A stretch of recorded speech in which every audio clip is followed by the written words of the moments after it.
जय श्री कृष्णा दोस्तों आज हम इस वीडियो के माध्यम से जानेंगे राम नाम के महत्व एवं चमत्कार। तो दोस्तों कहानी को पूरा सुनने के लिए वीडियो को अंत तक जरूर देखिएगा।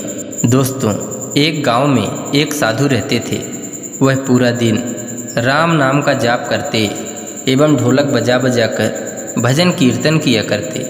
लेकिन साधु जी की कुटिया के पास जिस व्यक्ति का घर था वह ढोलक की ध्वनि से बहुत परेशान था और एक दिन वह व्यक्ति गुस्से में साधु जी की कुटिया में पहुंच गया और कहने लगा, तुम दिन रात ढोलक बजा बजा कर राम नाम रटते रहते हो। तुम्हारे पास तो कोई काम है नहीं, लेकिन हमें तो काम पर जाना पड़ता है। तुम्हारे इस ढोलक की आवाज़ के कारण मैं ठीक से सो नहीं पाता, जिससे हमारे कार्य में व्यवधान आता है। यह बात सुनकर साधु जी ने कहा, तुम भी मेरे साथ राम नाम का जाप करके देखो, तब तुम्हें खुद ही पता चल जाएगा कि कितना आनंद आता है। तो उस व्यक्ति ने गुस्से में कहा, अगर मैं तुम्हारे साथ राम नाम का जाप करूँगा तो क्या तुम्हारा राम मुझे रोटी खाने के लिए देगा? साधु जी ने कहा, हे राजन, मुझे तो राम नाम की लगन सी लग गई है और प्रभु की कृपा से हर दिन भोजन भी मिल ही जाता है।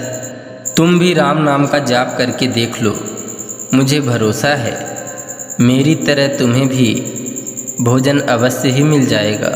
तो उस व्यक्ति ने साधु जी को चुनौती भरे शब्दों में कहा, आज मैं तुम्हारे साथ राम नाम का जाप करता हूँ और अगर तुम्हारे राम ने मुझे भोजन करा दिया तो सारी उम्र राम नाम का जाप करके जीवन व्यतीत कर दूँगा, और यदि मुझे भोजन नहीं मिला तो तुम ढोलक बजाना बंद कर दोगे। साधु जी ने कहा, हमने तो निष्काम भाव से प्रभु राम की भक्ति की है, परंतु फिर भी तुम्हारी चुनौती स्वीकार्य है। अब वह व्यक्ति साधु जी के साथ बैठकर राम नाम का जाप करता है और मन में यह निश्चय करता है कि चाहे कुछ भी हो जाए मैं आज भोजन नहीं करूँगा, देखता हूँ राम मुझे कैसे भोजन कराते हैं। राम नाम का जाप करने के बाद उस व्यक्ति ने सोचा, अगर मैं घर जाता हूँ तो मेरी बीबी और मेरी माँ खाना खाने के लिए कहेंगी और मुझे खाना भी पड़ सकता है, लेकिन मुझे साधु जी को शर्त में हराना है, इसलिए घर ना जाकर गांव के जंगल में चला जाता हूँ। अब वह व्यक्ति जंगल गया और एक पेड़ पर चढ़कर बैठ गया और मन में विचार करने लगा कि मैं सारा दिन इस पेड़ से उतरूंगा ही नहीं तो अन्न का दाना भी खाने को नहीं मिलेगा। इस तरह से साधु जी को शर्त में हरा दूंगा और साधु जी का ढोलक हमेशा के लिए बंद हो जाएगा। लेकिन दोस्तों कहते हैं ना, अपना सोचा दूर है, प्रभु सोचा तत्काल। दोस्तों कुछ ही देर में जंगल के मार्ग से बंजारों की टोली गुजर रही होती है। उन्हें बहुत जोरों की भूख लगती है। बंजारों का सरदार उन्हें भोजन बनाने को कहता है। दोस्तों प्रभु की महिमा तो देखो, वह बंजारे उसी पेड़ के नीचे खाना बनाने बैठे जिस पेड़ पर वह व्यक्ति बैठा हुआ था। खाना बनकर तैयार हुआ और बंजारे जैसे ही खाना खाने वाले होते हैं तभी उन्हें सूचना मिलती है कि आप लोगों का पीछा करते हुए डाकू भी आ रहे हैं।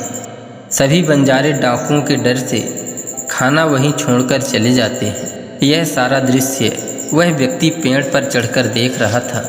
कुछ ही देर बाद वहां डाकू भी आ जाते हैं और उस बने हुए भोजन को देखकर बोलते हैं, खुशबू तो बहुत अच्छी आ रही है, लेकिन यह भोजन बनाया किसने? कोई दिख भी नहीं रहा, और यदि भोजन बनाया तो खाया क्यों नहीं? कहीं यह हम लोगों के खिलाफ कोई साजिश तो नहीं कि कोई इस भोजन में जहर मिलाकर हमें मारना चाहता हो? उसी समय डाकुओं की नज़र उस पेड़ पर बैठे व्यक्ति पर पड़ी। उन्होंने उस व्यक्ति को नीचे आने को कहा और उस व्यक्ति से पूछते हैं, क्या तुम हमें मारने के उद्देश्य से भोजन में जहर मिलाकर बनाए हो? तो उस व्यक्ति ने कहा, मैंने यह भोजन नहीं बनाया और इसमें जहर नहीं है। इस भोजन को तो बंजारों ने बनाया है और आप लोगों के आने की खबर सुनकर वह यहाँ से भाग गए, लेकिन डाकू उस व्यक्ति की बातों पर भरोसा नहीं करते और उस व्यक्ति से कहते हैं, तुम्हें यह भोजन खाकर दिखाना पड़ेगा, क्योंकि हमें ऐसा लग रहा है कि इस भोजन को तुमने ही बनाया है और इसमें जहर भी मिलाया है। वह व्यक्ति जिद कर लेता है कि मैं भोजन नहीं करूँगा। डाकुओं को इस बात से और अधिक शंका होने लगी।